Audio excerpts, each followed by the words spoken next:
आज 24 अप्रैल 2024 को गांव कोरियावास में भव्य कलश यात्रा निकाली गई। ठाकुर जी के मंदिर से प्रारंभ होती हुई पूरे गांव की परिक्रमा लगाते हुए सभी महिलाएं डीजे बाजे के साथ नाचती हुई गोरक्षनाथ मंदिर पहाड़ी की तलेटी में पहुंचे। इस दौरान मूर्ति स्थापना भी की गई, जिसमें शिव परिवार, हनुमान जी, राधा कृष्ण, चौथ माता सभी मूर्तियों को विधि विधान के साथ अपने अपने स्थानों पर विराजमान किया गया। हवन होने के बाद यहाँ पे प्रसाद ग्रहण किया सभी ने और 18 अप्रैल से लेकर 24 अप्रैल तक रात्रि 8 बजे से 12 बजे तक रास लीलाएं दिखाई जाती थी। इस मौके पर उपस्थित श्री महंत श्री 1008 बालकनाथ महाराज जी, रामेश्वर दास ठाकुर जी मंदिर कोरियावास व समस्त कोरियावास ग्रामवासी उपस्थित थे।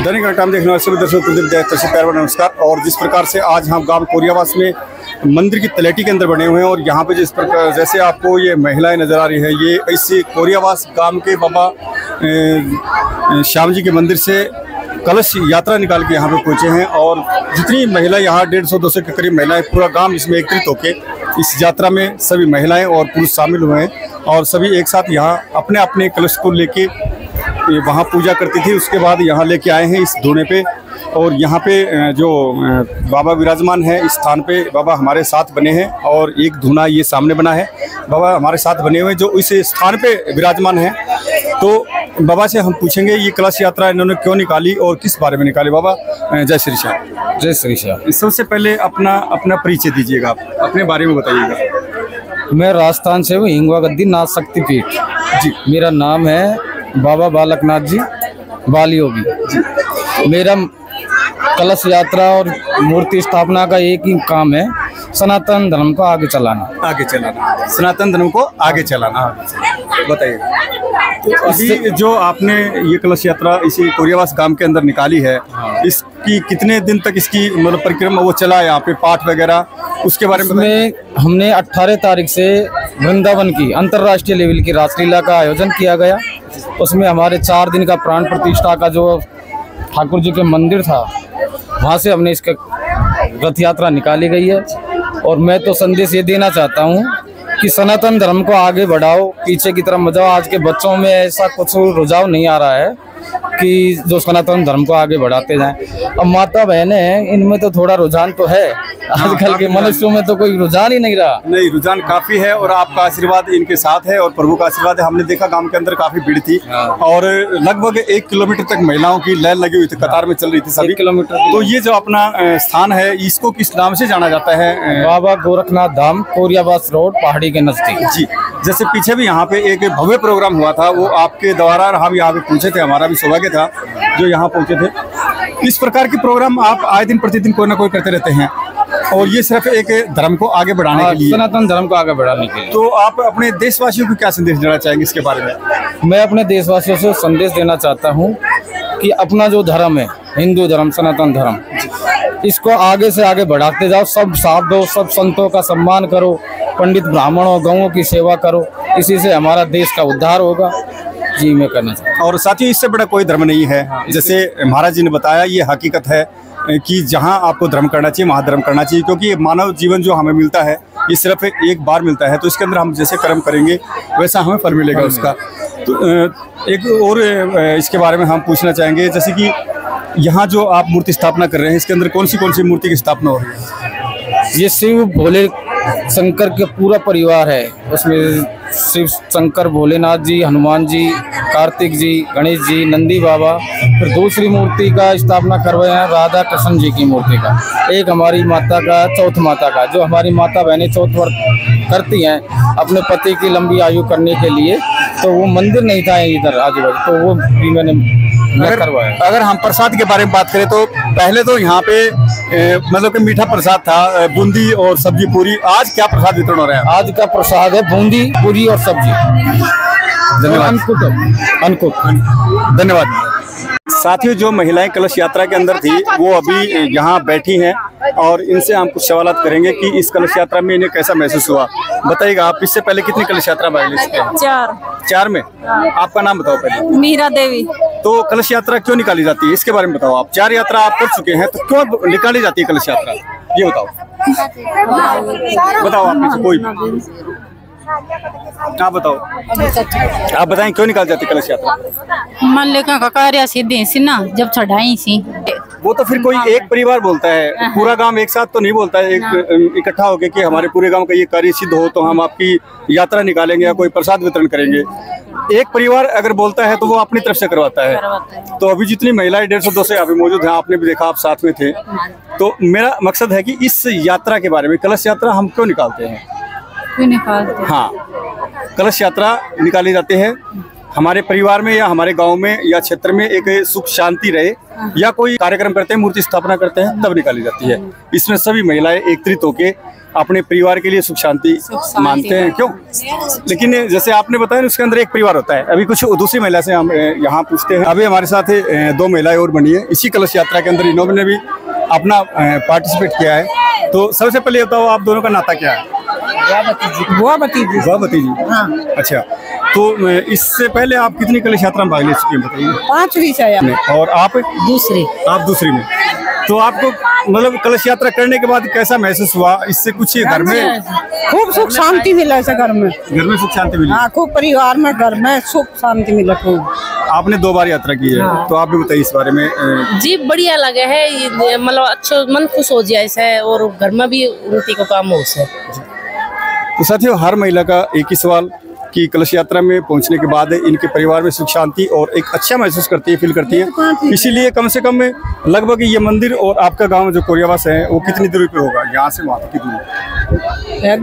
जी 4 किलोमीटर का। 4 किलोमीटर तक ये महिलाएं अभी दोपहर के अंदर वहाँ से, कुछ महिलाएं नंगे पैर चल के और कुछ महिलाएं मोजे डाल के यहाँ तक पहुँची हैं।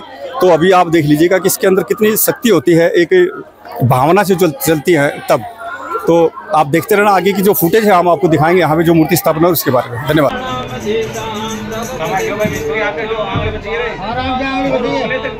आराम से, हाँ, ऊपर ठाएगा।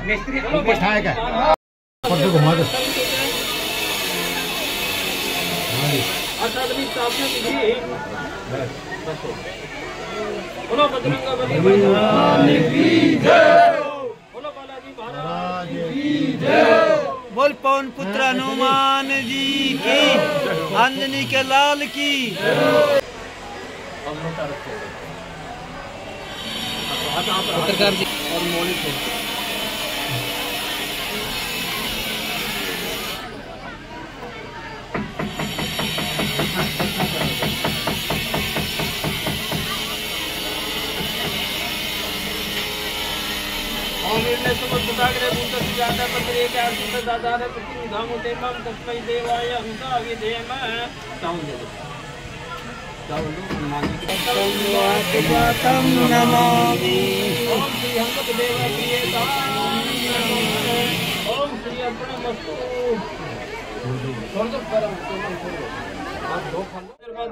मुखे आत्मनियम सर्वांग स्नानम समर्पयामि, अक्षतान समर्पयामि, चावल चढ़ा दो, पुष्पाणि पांतु समर्पयामि, पुष्प चढ़ा दो, नैवेद्यम निवेद्यामि, मीठा चढ़ा दो और जल का छिटा दे दो। चावल से हाथ जोड़ो, प्रार्थना करो भगवान की। ओम दे चावल। ओम असित ग्रीष्मम स्यात् कज्जलम सिंधु पात्रे स्तुतर वर्षाखा लेखनी पत्र मुर्वी लिखत यदि गृहीत्वा शारदा।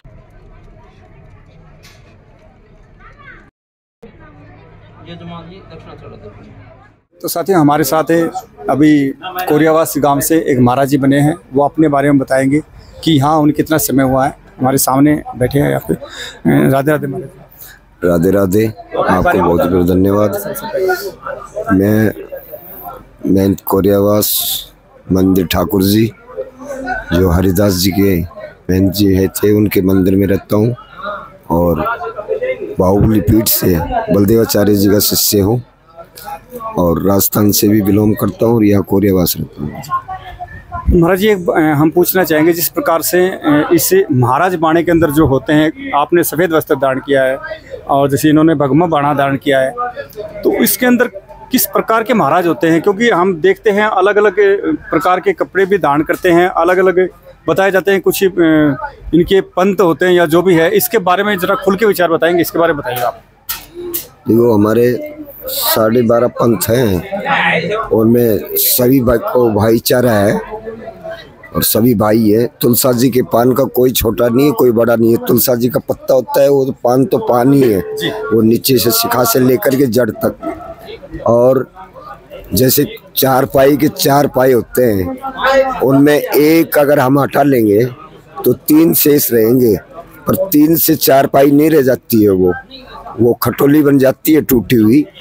इसी प्रकार से 4 जो आश्रम है, वानप्रस्थ है, गृहस्थ है, संन्यास है और ब्रह्मचर्य है। चारों आश्रम सम्मान है, चारों बराबर हैं। हम सन्यासी हैं, सन्यास वैराग्य में हम गृहस्थ का भी सम्मान करते हैं और वानप्रस्थ का भी सम्मान करते हैं। इसी प्रकार से गृहस्थ हमारा भी सम्मान करते हैं, इसलिए चारों आश्रम बराबर हैं। इनमें कोई मतभेद नहीं, कोई छोटा बड़ा नहीं, और सभी प्रकार से कुंभ में जैसे विचरण करते हैं साधु संत लोग, सभी को पंडाल मुहैया किया जाता है और उनकी जो सेवा पानी जैसे भी निश्चित रूप से रखी गई है, सुनिश्चित की गई है, वैसे वो सेवा देते हैं।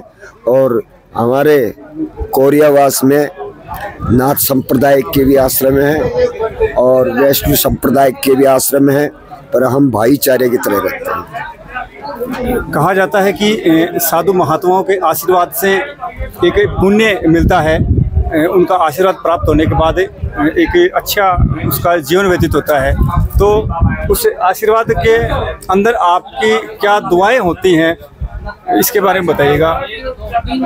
हमारी दुआएं सनातन धर्म को सुदृढ़ और मजबूत रखने के लिए हम झंडे की तरह लहराते हैं और संसार में विचरण करते हैं भांति भांति प्रकार के संत, भिन्न भिन्न प्रकार के, और मकसद एक ही है, जन कल्याण का, अच्छे मार्गदर्शन देने का, कुरीतियों को हटाने का, और हमारे से जितनी सेवा बन पाए संसार के लिए, सभी के लिए, जन सेवाएं सभी जीव प्राणियों के लिए, हमारी आत्माएं सबको आशीर्वाद देते हुए और भगवान का सुमरण करने का मार्गदर्शन देते हुए सभी को अपना मुक्त इस जीवन से और आगे वैकुंठ आदि के चरणों में जाने का आग्रह करते हैं। तो साथियों, जो भी आपने सुना महात्मा जी से, जो इनके प्रवचन के द्वारा जो सुना, ये एक शिक्षा प्रिय संदेश है आप समाज के लिए। अभी साथियों, महाराज जी हमारे साथ बालकनाथ जी इधर हैं और कुछ महाराज जी और करना चाहते हैं, इनसे बताइएगा क्या करना चाहते हैं इसके अलावा। ये आश्रम में 12 महीने से पहले श्रीमद् भागवत कथा का प्रोग्राम हुआ था और संतों की विदाई हुई थी। तत्पश्चात कुछ ही दिनों बाद में बाबा बालकनाथ जी ने ऐसी कृपा करी है कोरियावास पे, यहाँ पे एक शिवालय बनाया है, राधा कृष्ण जी की मूर्ति की स्थापना की है, हनुमान जी की स्थापना की है, चौथ माता की स्थापना की है, बाबा गोरखनाथ जी मंदिर, प्रधानता गोरखनाथ जी मंदिर की है। और ऐसा ही करते रहेंगे तो ये गांव संतों के चरण से और इनके आशीर्वाद से धन्य रहेगा। और 18 तारीख से और आज 24 तारीख तक वृंदावन के कलाकारों द्वारा प्रस्तुत की हुई रासलीला की जारी है और बहुत अच्छी भीड़ लगती है रात को, बहुत अच्छे शब्द बोले जाते हैं, बड़ी गुणवत्ता के शब्द बोले जाते हैं। धन्यवाद। आने वाले समय में यहाँ इस पहाड़ी की तलेटी में बाबा गोरखनाथ जी के आशीर्वाद से क्या हो सकता है? कोई मेले का रूप धारण हो सकता है या क्या हो सकता है आपके नजरिए से? हाँ, मेले का इच्छा है, मेले का तो रूप धारण होगा ही होगा।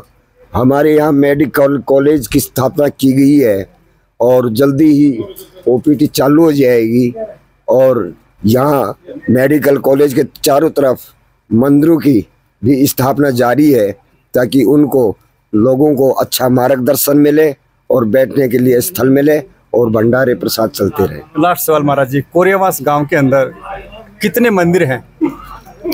कोरियावास गांव के अंदर मंदिर 11 के लगभग मंदिर बन गए हैं और 4-5 मूर्तियां रहती हैं और सभी सुचारू रूप से चालू हैं। सभी सुचारू रूप से और आगे के लिए और गतिविधियां बढ़ाने के लिए गांव की चेष्टाएं बढ़ी हैं और हम 4-5 साधु कोरियावास गांव में ही रहते हैं। ये दर्शकों, ये आप देखना कितने मंदिर हैं इस गांव के अंदर। तो मंदिर होना और उनको उसकी देख रेख करना और श्रद्धा, सबसे मेन चीज़ होती है। ग्रामीण को श्रद्धा कितनी है इस कोरियावास गांव वालों की? जैसे यहाँ महाराज जी ने बताया कि इसके अंदर 11 मंदिर बताए ना, 11 मंदिर हैं, तो काफ़ी श्रद्धा है ग्रामीणों की। और इस कलश यात्रा के माध्यम से आपको पता चल गया होगा कि 250-300 के लगभग महिलाएं इस कलश यात्रा में 4 किलोमीटर तक नंगे पैर पैदल चल के। आपका क्या कहना है यहाँ इस स्थान के बारे में? ग्रामीणों के प्रति आस्था का भाव जगह है और गांव में अच्छा विकास हो रहा है। दिन रात मंदिरों की तरफ आकर्षित लोग हो रहे हैं और अच्छे से अच्छे मतलब विचार बन रहे हैं, सुविचार हो रहा है, वातावरण मतलब इससे मतलब प्रफुल्लित हो रहा है, लोगों में आस्था बढ़ी है। आस्था बढ़ी है और आस्था होने के साथ साथ यहाँ भीड़ एकत्रित होती है। हाँ, आप बताइए क्या विचार आपका? जैसे कि यहाँ मूर्ति स्थापना आज हुई है, शिव परिवार, राधा कृष्ण जी, तो इससे पहले कौन सी मूर्ति स्थापना हुई थी? सरू बाबा गोरखनाथ जी की मूर्ति स्थापना हुई थी यहाँ। हाँ, जैसे पीछे देख रहे हैं। हाँ, पीछे देख रहे हैं। यहाँ सरू में तो बाबा बालकनाथ जी ने सब 11 धूनी तपी थी, उसके बाद में बाबा गोरखनाथ जी मंदिर बनाए, मूर्ति स्थापना। अब ये शिव परिवार, राधा कृष्ण जी, चौथ माता बालाजी का मंदिर बनाए और आने वाले टाइम में महाराज जी की कृपा होगी तो और भी मूर्ति स्थापना, मेले, उत्सव होते रहेंगे। क्योंकि दर्शकों, समय हमें जो समय आएगा उसके बारे में किसी को नहीं पता, कोई अंतर्यामी बता सकता है कि आगे क्या होगा। तो जैसे इन्होंने ठीक बताया कि आने वाले समय में पता नहीं क्या क्या होगा। अब फिलहाल की जो फुटेज है वो हम आपको दिखा रहे हैं, तो देखते रहना कुलदीप दया के साथ।